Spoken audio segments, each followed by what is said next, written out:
Hello guys, so pupunta ngayon sa supermarket para kayo may bibilin. Sobrang init ngayon, kaya naglalakad, sobrang init kaya ako naka shades at nakasando. Kailangan naka shades at sakit sa mata, sobrang init. Yung supermarket na malapit dito sa tinitira namin, ito po yung building. Ang bukas na nga po ay 9 ng umaga. Kaya inagahan ko na rin punta rito sa supermarket at di masyadong mainit. Kasi pag tanghali po, napakainit na. Kaya ito, naglalakad-lakad ako. At may bibili na supermarket. Ito yung mga truck, deliver po ng mga pagkain dito sa Sapir Supermarket po sa Ras Al Khaimah. Kaya nga po, ako yung malapit na rin nung pumasok sa loob. At inagahan ko na.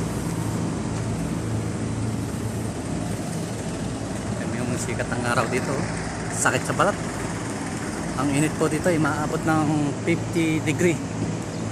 Isang araw 52 yata yun. Sobrang init dito, hindi na rin ako nakakapag-jogging kasi paglakad pa lang ay pawis na. Kaya ang init, kaya maghapon po kaming nasa bahay ng aking asawa, naka-aircon. Kaya po yung aking pinag-joggingan sa tuwing umaga. Pero pag malamig na, mag-jogging ako dyan bayo October, November.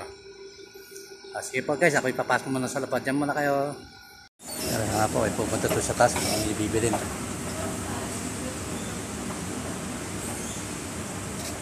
Bibili po ako sa itas dyan.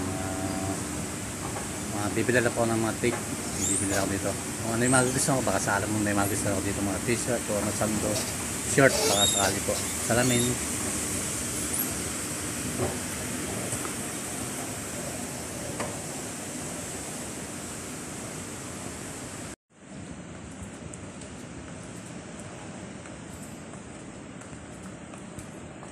Ano po, naghanap po ako dito ng tape.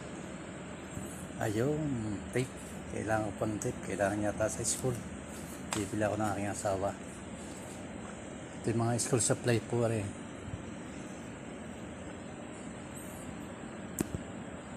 Ano nga po, nakabili po ako ng aking bibilin. Bababa na po ako ng supermarket. At ako magbabayad na po ito sa baba. Ang aking binili na items. Salamat po sa panonood. Thank you po sa inyo lahat. God bless po.